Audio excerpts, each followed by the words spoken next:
BA first year political science के online class में आपका फिर से स्वागत है। देखिए, मैंने आपको पिछली वीडियो में बताया था कि सत्ता, शक्ति और वैधता किस प्रकार से कार्य करती है। सामान्यतः अपन ये कह सकते हैं कि राज्य के लिए इस प्रकार की व्यवस्था का होना आवश्यक है, जहां शक्ति के द्वारा या सत्ता के द्वारा दूसरे के आचरणों को अपने अनुकूल परिवर्तन करने और अपने उद्देश्यों की प्राप्ति करने के लिए इसका उपयोग किया जाता है।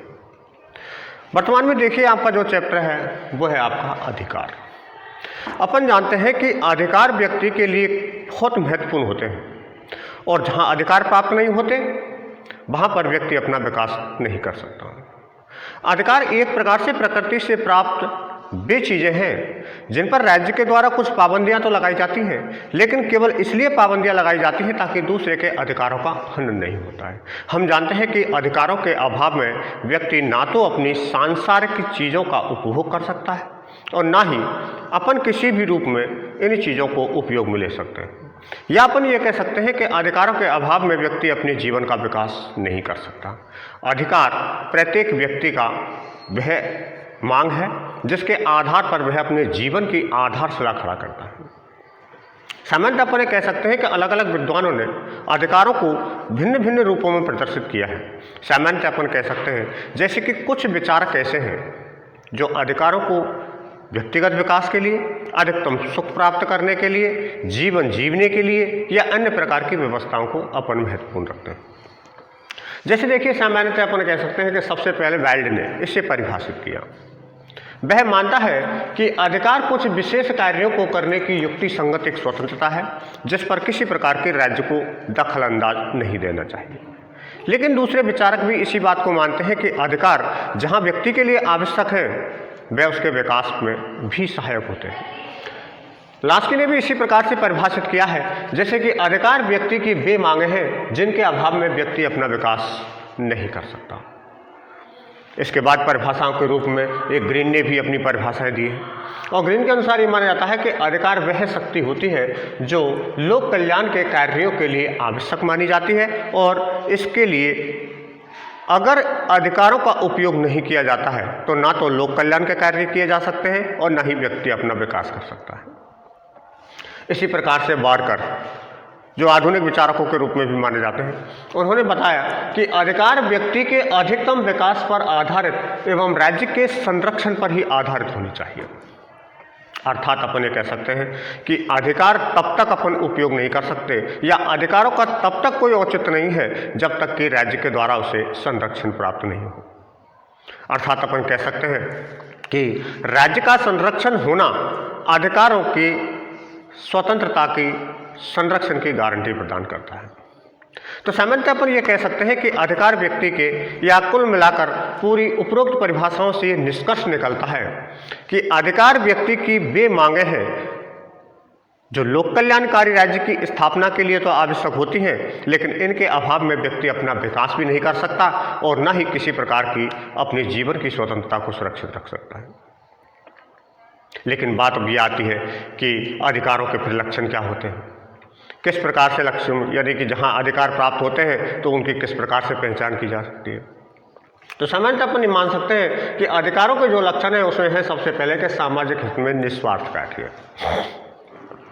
अधिकार राज्य के द्वारा प्रदान किए जाते हों या व्यक्ति के द्वारा उनको उपयोग किया जाता है, यह पहला महत्वपूर्ण कार्य है कि इसमें स्वार्थ की भावना नहीं होनी चाहिए और किसी न किसी रूप में लोकहित के कार्यों को ज़्यादा से ज़्यादा महत्व दिया जाना चाहिए। अर्थात अपन कह सकते हैं कि सामाजिक हित के कार्यों को इस प्रकार से किया जाना आवश्यक है जिसमें व्यक्तिगत स्वार्थ के आधार पर नहीं बल्कि सार्वजनिक हित के आधार पर कार्य किया जाना चाहिए। इसके अलावा ये भी माना जाता है, दूसरा है कि राज्य का संरक्षण होना अति आवश्यक है। मैंने आपको बताया कि राज्य का संरक्षण अगर नहीं है तो व्यक्ति इन अधिकारों का उपभोग नहीं कर सकता है। एक व्यक्ति दूसरे के अधिकारों का हनन नहीं कर सकता है। इसलिए अपन मान सकते हैं कि राज्य के द्वारा जब तक संरक्षण प्राप्त नहीं होता व्यक्ति अपने अधिकारों का सदुपयोग नहीं कर सकता और किसी भी रूप में उन्हें व्यक्तिगत जीवन में लाभ प्राप्त नहीं कर सकता। इसके बाद तीसरी है ये कहने की अगला पॉइंट है कि सर्वव्यापकता। सर्वव्यापकता से तात्पर्य यह था राज्य में रहने वाले वे सभी व्यक्ति, वो चाहे विदेशी हो या अपने देश के नागरिक हों। कुछ न कुछ चीज़ों के अधिकार तो उनको सबको प्राप्त होते हैं। जैसे अधिकारों के वर्गीकरण की अगर बात आती है तो अपन दो प्रकार के अधिकार करते हैं, एक होते हैं आपके नागरिक अधिकार और दूसरे होते हैं आपके राजनीतिक अधिकार। अपने देश में रहने वाले विदेशियों को नागरिक अधिकार तो प्राप्त होते हैं, लेकिन किसी भी रूप में उसे राजनीतिक अधिकार प्राप्त नहीं किए जा सकते। तो इसी आधार पर अपन में कह सकते हैं कि राज्य में रहने वाले सभी व्यक्तियों को अधिकार प्राप्त होते हैं और इसलिए इसकी व्यापकता पाई जाती है। अगला है कि कल्याणकारी स्वरूप। अपन मानते हैं कि अधिकारों का उपयोग कल्याणकारी स्वरूप में ही किया जाना आवश्यक है। जहां व्यक्तिगत स्वार्थ और राज्य के हितों को ठेस पहुंचती हो, ऐसी स्थिति में अधिकार किसी भी रूप में प्रदान नहीं किए जाने चाहिए। अलग अलग विद्वानों ने इस बात को भी निर्धारण किया कि कल्याणकारी राज्य की स्थापना के लिए जिस प्रकार से अधिकार आवश्यक होते हैं, उसी प्रकार से व्यक्तिगत विकास के लिए भी अधिकार उतने ही आवश्यक हैं। तो सामान्यतः कह सकते हैं कि कल्याणकारी स्वरूप होता है इनका। इसके बाद देखिए अधिकार एवं कर्तव्यों में संबंधित पाए। अपन ये मानते हैं कि अधिकार तो व्यक्ति चाहता है, लेकिन राज्य के प्रति व्यक्ति अपने कर्तव्यों का निर्वहन नहीं कर सकता। इसलिए दोनों में यह संबंध होता है कि यदि व्यक्ति राज्य के द्वारा अधिकार प्राप्त करता है और राज्य उसे संरक्षण प्राप्त करता है, तो ऐसी स्थिति में व्यक्ति का भी यह दायित्व होता है कि वह राज्य के कुछ कर्तव्यों का निर्वहन करे। अतः अपन कह सकते हैं कि अधिकार एवं कर्तव्यों में बहुत गहरा संबंध पाया जाता है, क्योंकि अधिकारों के अभाव में आप कर्तव्यों का निर्वहन नहीं कर सकते, और यदि अधिकार आपको प्राप्त यदि होते हैं या राज्य के द्वारा उसे संरक्षित किए जाते हैं, तो आपका यह दायित्व बनता है कि आप राज्य के द्वारा निर्धारित कर्तव्यों का निर्वहन करें। अर्थात कर्तव्यों के अभाव में किसी न किसी रूप से अधिकार महत्वहीन हो जाते हैं और अधिकारों के अभाव में कर्तव्य महत्वहीन हो जाते हैं। अतः दोनों एक दूसरे के पूरक भी होते हैं और एक दूसरे पर आश्रित भी माने जाते हैं। इसके बाद देखिए कुछ विद्वानों ने अलग अलग सिद्धांत भी दिए। जैसे अपन मान सकते हैं कि अधिकारों का प्राकृतिक सिद्धांत कैसा है, अधिकारों का ऐतिहासिक सिद्धांत कैसा है, अधिकारों का कानूनी सिद्धांत कैसा है। तो इस प्रकार की जो विचारधाराएं वर्गीकरण किया है, अलग अलग विद्वान इस बात का निर्धारण करते हैं कि अधिकार किस प्रकार के हैं। हालांकि उनकी आलोचनाएं भी निर्धारित की गई हैं, जिसके आधार पर अपन कह सकते हैं कि कोई एक सिद्धांत नहीं, बल्कि जो आदर्शवादी सिद्धांत है वो सबसे ज़्यादा महत्वपूर्ण माना जाता है। सबसे पहले देखिए कि प्राकृतिक सिद्धांत। प्राकृतिक सिद्धांत इस बात का निर्धारण करता है कि व्यक्ति प्रारंभ से ही या प्रकृति से ही अधिकार प्राप्त करता है और उन अधिकारों पर राज्य के द्वारा किसी प्रकार का कोई पाबंदी नहीं होनी चाहिए या किसी प्रकार की कोई कानूनी अड़चन नहीं होनी चाहिए, क्योंकि यह तो प्रकृति की देन है। लेकिन सामान्यतः अपन ये मानते हैं कि अधिकारों का यह सिद्धांत इस बात का निर्धारण तो करता है कि सभी अधिकार प्रकृति के द्वारा प्राप्त हुए हैं और सभी अधिकार उनका उपयोग कर सकता है। लेकिन यहाँ आलोचना इस बात की है कि यदि प्रकृति के द्वारा सभी नागरिकों को अधिकार प्रदान किए जाते हैं, तो ऐसी स्थिति में सभी अधिकार नागरिकों के द्वारा जो प्रदान किए जाते हैं, तो ऐसी स्थिति में सभी व्यक्ति इन अधिकारों का उपयोग किस सीमा तक करता है, किस सीमा तक उसका उपयोग नहीं कर सकता है, इसका कोई निर्धारण नहीं। अतः प्रकृति ने अधिकार तो प्रदान किए हैं, लेकिन उनका संरक्षण और उसका वर्गीकरण या उसका निर्धारण किया जाना आवश्यक है, अन्यथा अराजकता पैदा हो सकती है। एक ही व्यक्ति यदि अन्य प्रकार के अधिकारों का उपयोग करता है और उसी अधिकारों का दूसरा व्यक्ति अगर उपयोग करता है और दोनों में अगर तनाव की स्थिति पैदा होती है, तो अराजक स्थिति का होना स्वाभाविक है। अपन मानते हैं कि अधिकारों का जो प्राकृतिक सिद्धांत है वो एक सीमा तक ठीक है, लेकिन अपन ये मानते हैं कि प्रकृति के द्वारा दिए गए जितने भी अधिकार हैं उस पर अंकुश लगाना आवश्यक है, ताकि दूसरे व्यक्ति की अधिकार या स्वतंत्रताओं पर किसी प्रकार की कोई अड़चन पैदा नहीं। दूसरा सिद्धांत दे रखा है आपका कानूनी सिद्धांत। अपन ये मानते हैं कि राज्य के द्वारा कानून बनाकर राज्य यानी व्यक्ति को अधिकार प्रदान किए जाते हैं और उनके संरक्षण की गारंटी प्रदान की जाती है।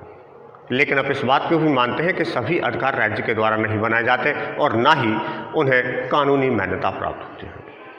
कुछ विचारक इस बात को भी मानते हैं कि अधिकार जो दिए गए हैं वो कानूनों के आधार पर राज्य के द्वारा चाहे निर्धारित किए गए हों, लेकिन यह रीति रिवाज या परंपराओं को आधार मानकर प्रदान किए गए हैं।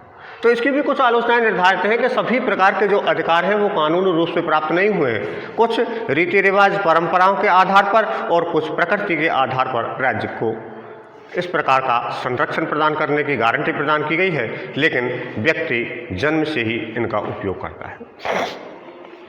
दूसरी तरफ देखिए, अगला है ऐतिहासिक सिद्धांत। ऐतिहासिक सिद्धांत भी इस बात का निर्धारण करता है कि ऐतिहासिक घटनाओं के आधार पर ही व्यक्ति ने अपने अधिकारों का निर्धारण किया है और उसी के आधार पर किसी न किसी रूप में व्यक्ति अपने जीवन को सुरक्षित रखता है।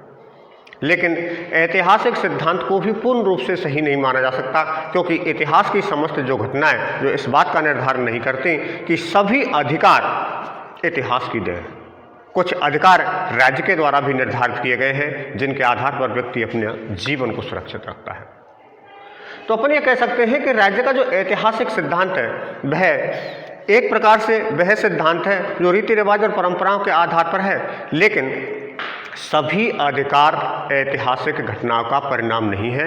राज्य के द्वारा भी कुछ संरक्षण प्रदान करके नए अधिकार सृजित किए जाते हैं। इसके बाद दे रखा है अगला के सामाजिक कल्याण का सिद्धांत। अपन मानते हैं कि लोकतांत्रिक शासन व्यवस्थाओं में कल्याणकारी राज्य की स्थापना होती है और वहीं पर राज्य के द्वारा अधिकारों को ज़्यादा महत्व दिया जाता है। इस आधार पर अपन ये कह सकते हैं कि कल्याणकारी राज्य के लिए ही और व्यक्तिगत जीवन को सुरक्षित रखने के लिए ही राज्य के द्वारा संरक्षण जिस प्रकार से प्रदान किया जाता है वह कल्याणकारी राज्य की स्थापना करता है।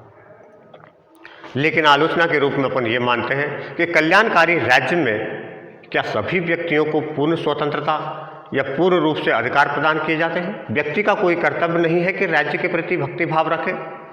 तो इस प्रकार से अपन मान सकते हैं कि सामाजिक कल्याण का जो आपका सिद्धांत है वो काफ़ी हद तक ठीक भी है, लेकिन फिर भी यह माना जाता है कि अधिकार केवल सामाजिक कल्याण पर ही आधारित नहीं है, यह व्यक्तिगत विकास पर भी आधारित होते हैं, क्योंकि इसके अभाव में व्यक्ति अपना विकास नहीं कर सकता।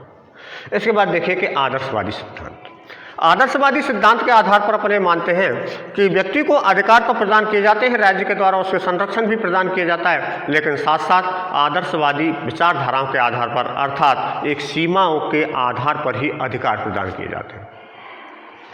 जैसे सामान्य से अपन कह सकते हैं कि एक व्यक्ति अपने अधिकारों का जब उपयोग करता है तो उसे ध्यान इस बात का रखना आवश्यक है कि कहीं मेरे अधिकारों का उपयोग करने से दूसरे व्यक्ति के अधिकारों का कहीं हनन तो नहीं हो रहा है या उसे ठेस तो नहीं पहुंच रही है। इस प्रकार की अधिकारों की जो प्रणाली है अपन मानते हैं कि यह एक प्रकार से आदर्शवादी सिद्धांत की श्रेणी में आता है, जिसमें सभी व्यक्ति अपने अपने अधिकारों का उपयोग तो करते हैं, लेकिन दूसरे व्यक्ति के अधिकारों का किसी प्रकार से हनन नहीं होना चाहिए। हालांकि इन सिद्धांतों के साथ साथ एक और सिद्धांत दे रखा है जिसे अपन मार्क्सवादी सिद्धांत के आधार पर भी कहते हैं, यानी कि अधिकारों का मार्क्सवादी सिद्धांत। लेकिन मार्क्सवादी सिद्धांत अधिकारों में विभेद उत्पन्न करता है, यानी अधिकारों से कुछ उच्च वर्ग के व्यक्तियों को वंचित करता है, लेकिन मध्यम वर्गीय और निम्न वर्गीय जो व्यक्ति हैं उनको अधिकार पूर्ण रूप से प्रदान करना चाहता है। लेकिन समाज के इस वातावरण में सभी व्यक्तियों को समानता का अधिकार प्रदान किया जाना आवश्यक है, इसलिए इस अधिकार को अपन एक प्रकार से एक तरफा अधिकार का सिद्धांत मानते हैं। तो सामान्यतः अपन ये कह सकते हैं कि अधिकारों के जो आपके ये सिद्धांत हैं उसकी मैंने आपको आलोचना ही बताई कि किस प्रकार से इसे नहीं मान सकते। जैसे कि अधिकारों का जो प्राकृतिक सिद्धांत है ये निर्धारण करता है कि प्रकृति के द्वारा सभी अधिकार प्राप्त हुए हैं, जबकि सभी अधिकार प्रकृति के द्वारा प्राप्त नहीं हुए हैं। कानूनी सिद्धांत के आधार पर यह निर्धारित किया गया है कि राज्य जिन कानूनों को आधार मानकर व्यक्तियों को नियंत्रित करता है उसी के आधार पर व्यक्ति अधिकार प्रदान करता है। लेकिन आलोचना इसकी इस बात में मानी जाती है कि सभी प्रकार के अधिकार राज्य के द्वारा प्रदान नहीं किए जा सकते, यह कुछ प्राकृतिक या इतिहास के आधार पर भी निर्धारित किए जाते हैं।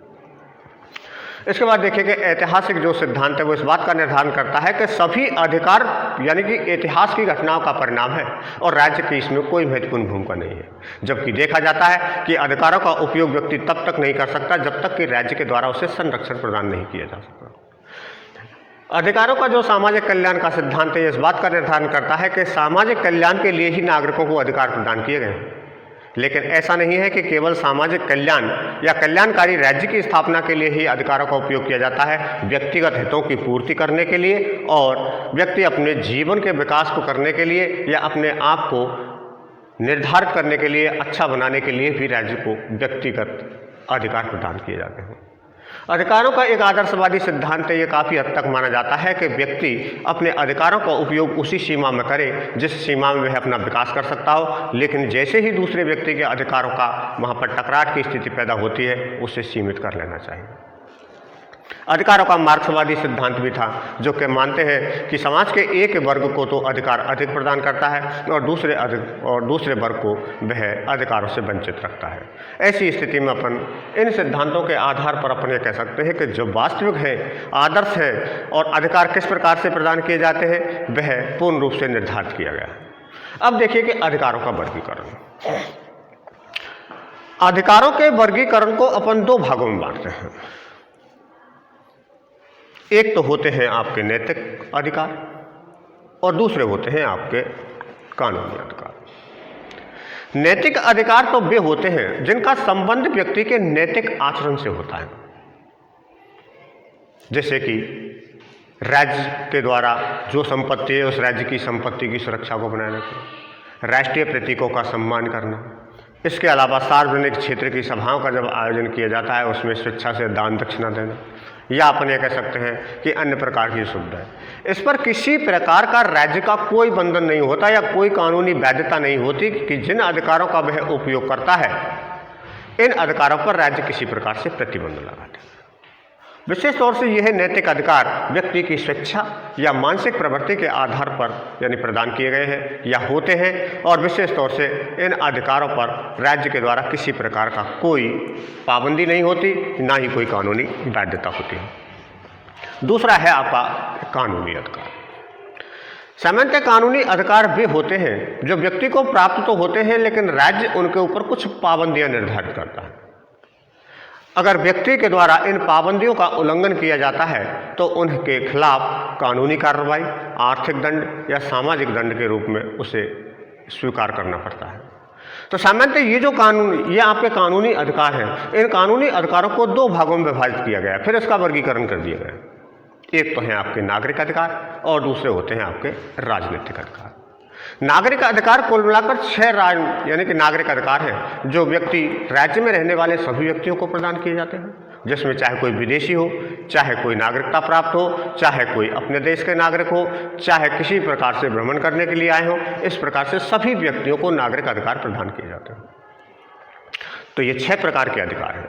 दूसरी तरफ है आपका जो दूसरा है वह है आपके राजनीतिक अधिकार। राजनीतिक अधिकार केवल उन व्यक्तियों को प्रदान किए जाते हैं जिससे नागरिकता प्राप्त होती है, अर्थात अपन ये कह सकते हैं कि नागरिकता प्राप्त सभी व्यक्तियों को नागरिक अधिकार, जिसे अपन सामाजिक अधिकार भी कह सकते हैं, नागरिक अधिकारों के साथ साथ उसे राजनीतिक अधिकार भी प्रदान किए जाते हैं। और ये राजनीतिक अधिकारों को 4 श्रेणियों में बांटा गया है। अर्थात अपन ये कह सकते हैं कि कानूनी अधिकार 2 रूपों में कार्य करते हैं। एक तो है आपका विशेष तौर से नागरिक अधिकार, जिसे अपन सामाजिक अधिकार भी कहते हैं, जिनकी संख्या 6 निर्धारित की गई है, और दूसरे हैं आपके राजनीतिक अधिकार जिनकी संख्या आपको 4 निर्धारित की गई है। अगली ऑनलाइन क्लास में आपको बताया जाएगा कि इस वर्गीकरण में नागरिक अधिकार 6 हैं वो किस किस प्रकार से निर्धारित है, और राजनीतिक अधिकारों में 4 जो हैं वो किस किस प्रकार निर्धारित किए गए हैं। तब तक के लिए धन्यवाद।